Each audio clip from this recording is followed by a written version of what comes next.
শিবপুর সেন্টারের উদ্যোগে আজকে আমরা নতুন একটি বিষয় শুরু করতে চলেছি আমাদের নিজেদের জানার জন্য।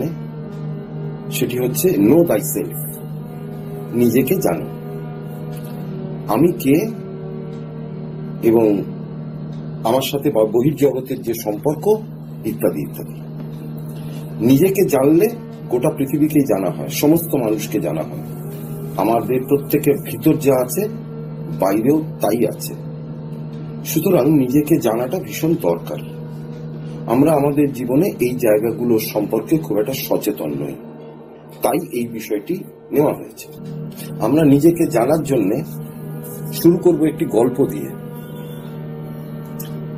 একবার জনক রাজা, আমরা সবাই নাম শুনেছি, জনক রাজা একবার ঘুমোচ্ছেন, তার বাড়িতে শুয়ে আছেন, রাত্রে ঘুমোচ্ছেন।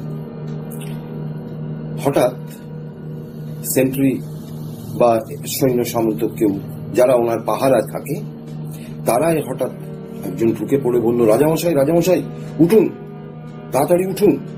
না কেন? না শত্রু আক্রমণ করেছে, শত্রু আক্রমণ করেছে, এক্ষুনি কিছু ব্যবস্থা করতে হবে, নইলে তো আমরা শেষ হয়ে যাব।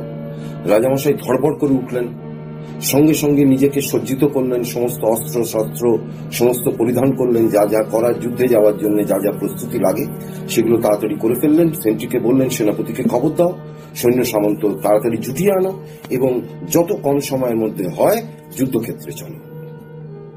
সঙ্গে সঙ্গে যেমন কথা তেমন কাজ। সেনাপতি, অন্যান্য সব সোলজার্সরা, সৈনিকেরা এবং রাজামশাই স্বয়ং তারা যুদ্ধে পৌঁছে গেলেন এবং ভয়ঙ্কর যুদ্ধ হলো। সাংঘাতিক যুদ্ধ হওয়ার পরে যেটা ঘটলো সেটা হচ্ছে রাজামশাই জনক রাজা যুদ্ধে পরাজিত হলেন। যুদ্ধে পরাজিত হলেন, ভুলুণ্ঠিত হলেন, অপমানিত হলেন এবং মানে খুব আঘাতপ্রাপ্ত হলেন, মানে খুব বাজেভাবে তিনি আঘাতপ্রাপ্ত হয়েছেন। সারা শরীরে তার ক্ষত চিহ্ন রয়েছে। তাকে বিপক্ষের মানুষরা, বিপক্ষের যে সৈন্য, বিপক্ষের যে রাজা, তিনি তাকে ক্যাপচার করে ফেললেন, তাকে অধিকার করে ফেললেন এবং তাকে টানতে টানতে হ্যাঁচড়াতে হ্যাঁচড়াতে নিয়ে গিয়ে সেই রাজার সামনে উপস্থিত করা হল, যে রাজা যুদ্ধে জয়লাভ করেছেন। সেই রাজা এবার বললেন যে, জনক রাজা, তোমার রাজত্ব এবার আমার, এ আর কিছু করার নেই, তুমি যুদ্ধে হেরে গেছো।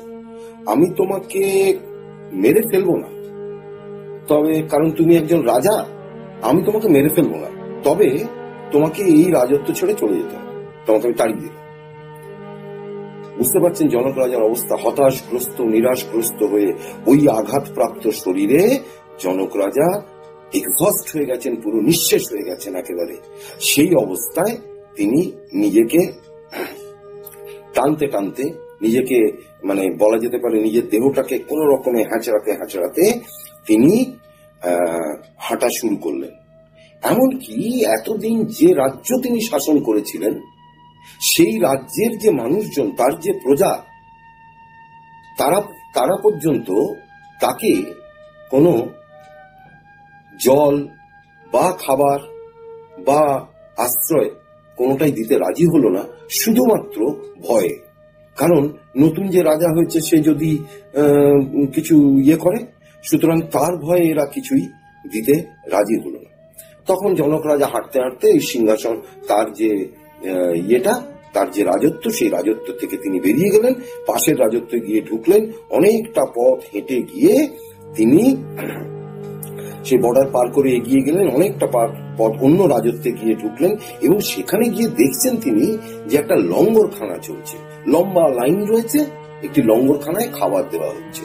খুব স্বাভাবিক, জনক রাজা একবারে বিধ্বস্ত, ক্ষুধায় তৃষ্ণায় কাতর।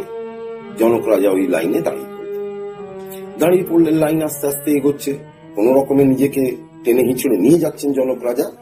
কিন্তু ওই যে বলে মিসফরচুন নেভার কামস অ্যালোন, তিনি যখন পৌঁছলেন খাবারের জায়গায়, ঠিক সেই মুহূর্তে খাবার শেষ হয়ে গেল, অর্থাৎ জনক রাজার কোনো খাবার নেই। এবার যে খাবারটা দিচ্ছিল, হাঁড়ি থেকে চেঁচে যে খাবার দিচ্ছিল, সে জনক রাজার অবস্থা দেখে তার একটু দয়া হল। তখন সে বলল যে ও তো চেনে না কে রাজা।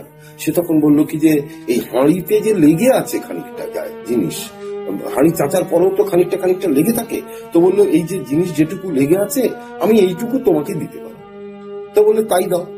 তখন তিনি হাত পেতে ওই যে দিচ্ছিল সে তখন হাঁড়ি চেঁচে খাবারটা ইয়েকে দিল, জনক রাজাকে দিল।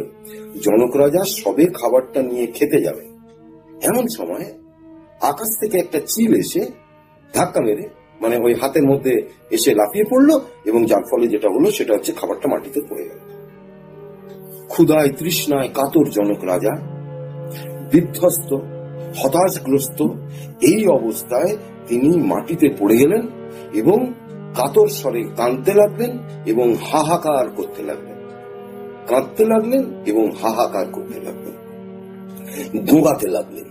ঠিক এরকম সময় তিনি শুনছেন একটা শব্দ, মহারাজ কি হয়েছে, মহারাজ কি হয়েছে, আপনি এরকম করছেন কেন? তিনি তাড়াতাড়ি উঠলেন। তিনি উঠে দেখছেন সমস্ত গা তার, এতক্ষণ তিনি স্বপ্ন দেখছিলেন, তার সমস্ত গা ঘামে ভিজে গেছে, খুব অবস্থা খারাপ। অর্থাৎ এই ভয়ানক এই দুঃস্বপ্ন তিনি এতক্ষণ ধরে সেই দুঃস্বপ্ন তিনি দেখছিলেন। তখন তিনি উঠে যখন বসলেন তিনি, তার তখন প্রথম মনে হলো একটা কথা, কারণ তিনি বুদ্ধিমান বিচক্ষণ এবং বিশ্লেষণকারী রাজা ছিলেন। তিনি এই ঘটনাটা বিশ্লেষণ করছেন এবং তিনি তখন ওই যে শান্তি যে পাহারারত যে সেনা ছিল যে এসে জনক রাজাকে ডাকলো, তাকে জিজ্ঞেস করছেন জনক রাজা, ইয়ে সাচ ইয়া ও সাচ, এইটা সত্য, এখন আমি যেটা দেখছি এটা সত্য, নাকি এতক্ষণ যেটা দেখেছিলাম সেটা সত্য? পাহারাদার তো কিছুই বুঝতে পারে না, কারণ তিনি স্বপ্নে কি দেখেছেন পাহারাদারের জানার কথা নয়। পাহারাদার কিছু বুঝতে পারলো না, ভাবলো জানি না রাজার কি হয়েছে। সে তখন মন্ত্রী মশাইকে ডাকলো। মন্ত্রী মশাই জনক রাজার কাছে এসে জিজ্ঞেস করলেন, ক্যা হুয়া মহারাজা, ক্যা হুয়া? জনক রাজার একটাই কথা, ইয়ে সাচ ইয়া ও সাচ। তখন রানীকে ডাকা হলো। রানী এসে বললেন, তোমার কি হয়েছে? রানীকে তিনি একই উত্তর দিলেন, ইয়ে সাচ ইয়া ও সাচ, কোনটা সত্য?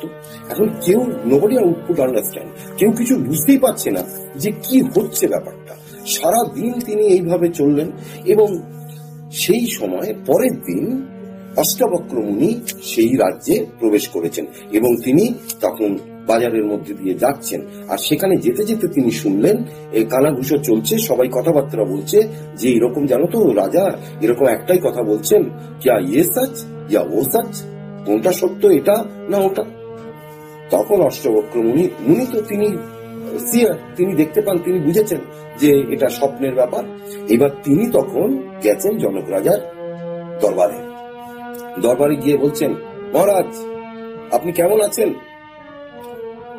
জনক রাজা তখন উত্তর দিচ্ছেন, মুনিবার ক্যা ইয়ে সাচ ইয়া ও সাচ, একই কথা। এইবার জনক রাজা তো জানেন ব্যাপারটা। তখন জনক রাজা বলছেন যে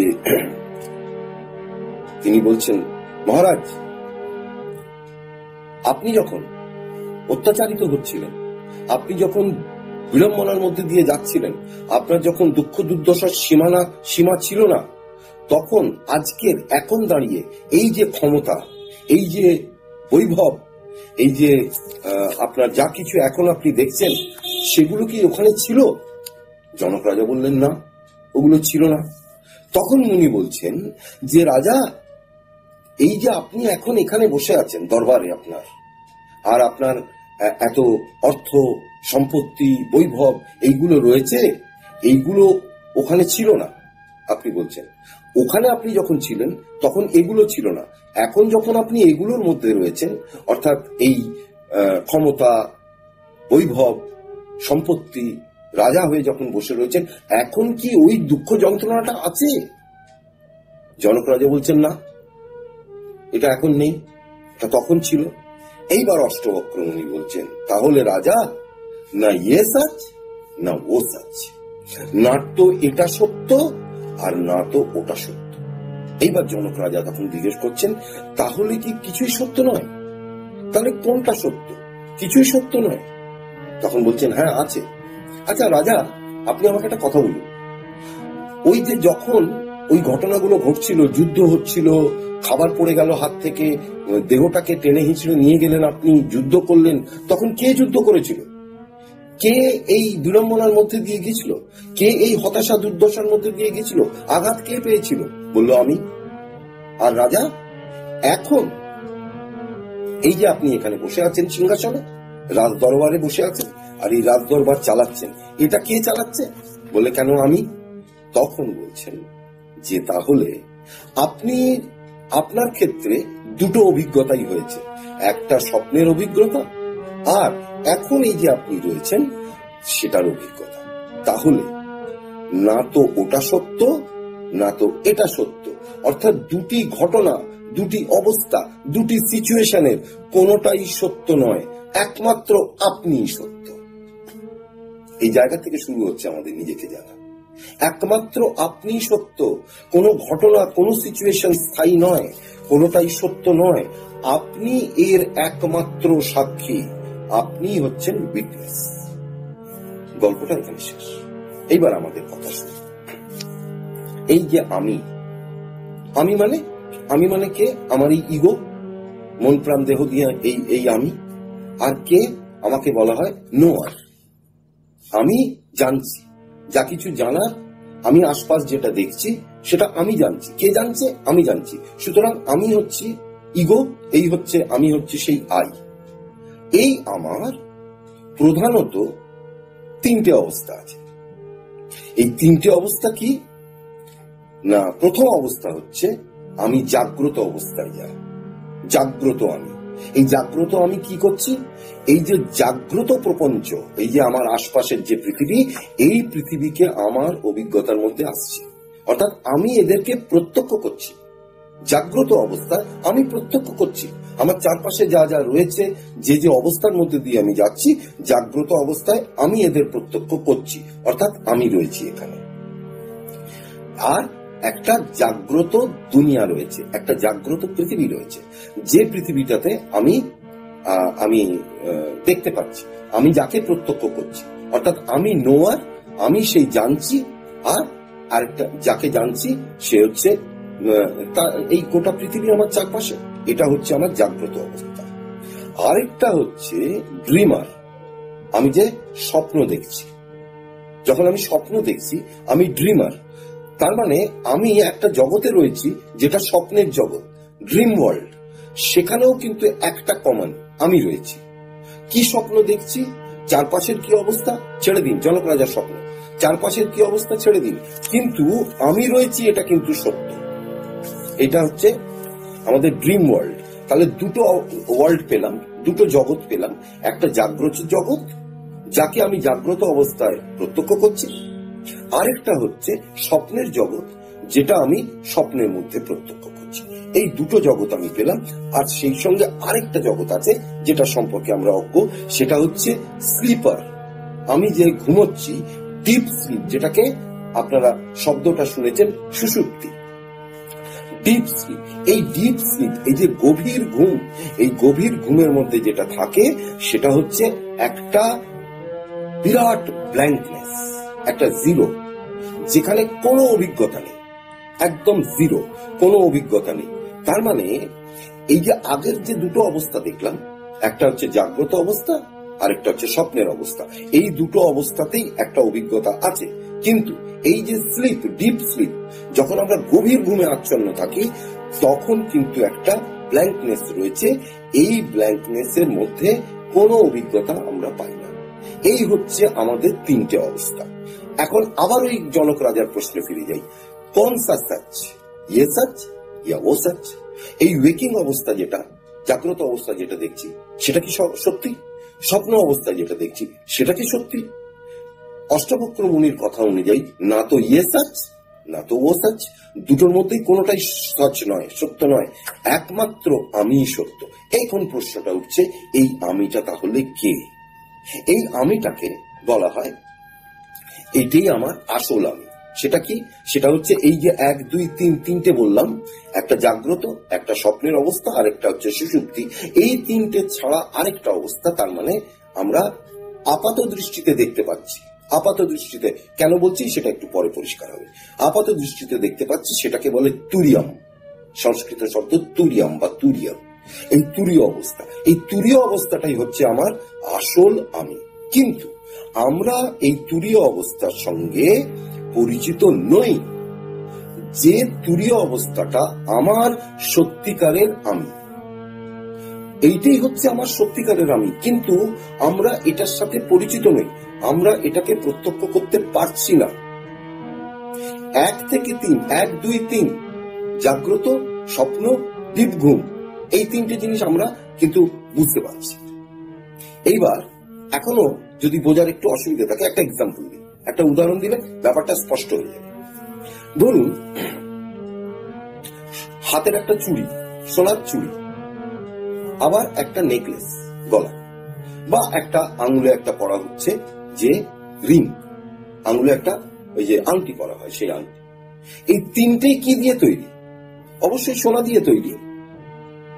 এবার সোনা দিয়ে তৈরি মানে সোনাটা হচ্ছে রিয়েলিটি, আসলে এটা সোনা। এই সোনাটার কখনো রূপ নিচ্ছে চুড়ি, কখনো রূপ নিচ্ছে নেকলেস, কখনো রূপ নিচ্ছে আংটি, ইত্যাদি ইত্যাদি বিভিন্ন অর্নামেন্টস তার রূপ নিচ্ছে। সে একটা মজার ঘটনা আছে, এক ভদ্রলোক তার মানে তিনি ব্যবসায়ী মানুষ ছিলেন, তা খুব বিপদে পড়েছেন। তিনি খুব বিপদে পড়ে তার টাকার দরকার, কি করবেন? তা বাড়িতে যে গণেশ মূর্তি ছিল, গণেশ আর ইঁদুর একসঙ্গে, সোনার গণেশ সোনার ইঁদুর তার বাড়িতে ছিল, তা সেটা নিয়ে তিনি স্বর্ণকারের কাছে গেছেন, গিয়ে বলছেন যে আমাকে এইগুলো নিয়ে আমাকে অর্থ কিছু দিন। তখন বলছেন দিন। ওজন টোজন করেছে গণেশের এত ওজন, ইঁদুরের এত ওজন বলে ওনাকে বলছে যে আপনি এত টাকা পাবেন। এইবার ওই ব্যবসায়ী খুব মজার কথা বলল। ব্যবসায়ী তখন বলেছে, বাহ, গণেশের যা রেট ইঁদুরেরও তাই রেট।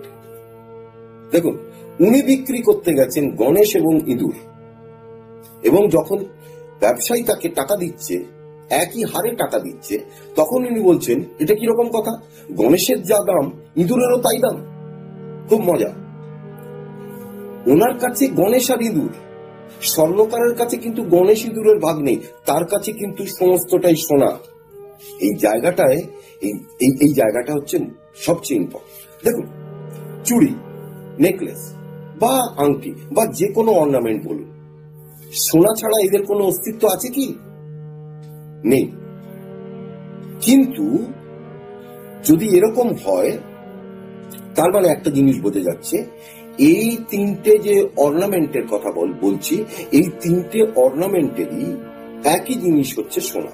এবারে কেউ যদি বলি যে এটা কি না, এটা হচ্ছে চুড়ি, পর মুহূর্তে যদি ওই চুড়িটাকে ভেঙে গলিয়ে ওটা একটা অন্য অর্নামেন্ট করে দেওয়া হয়, তাহলে কি আর চুড়িটা রইল? ইয়ে সাচ ইয়া ও সাচ। চুড়িটা ভেঙে একটা নাকছাবি করা হলো, তাহলে চুড়িটা সাচ না নাকছাবি সাচ?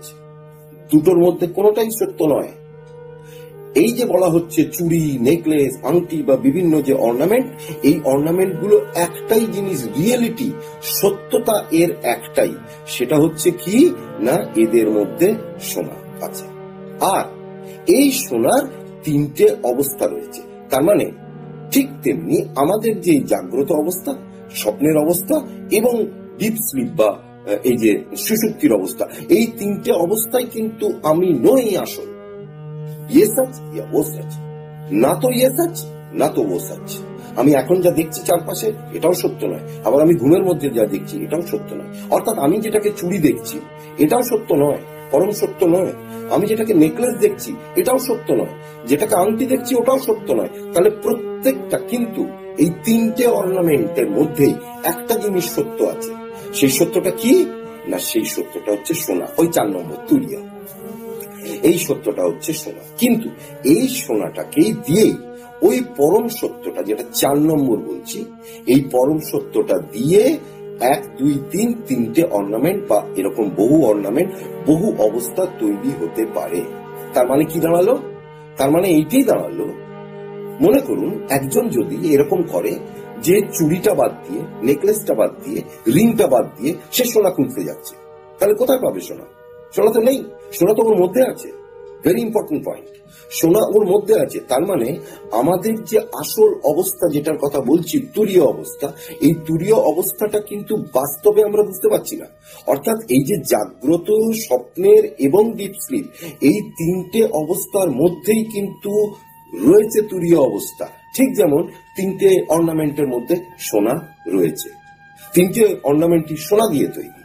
সেই জন্যে এই তিনটে যে অবস্থা, এই তিনটে অবস্থার মধ্যে পার্থক্য কি?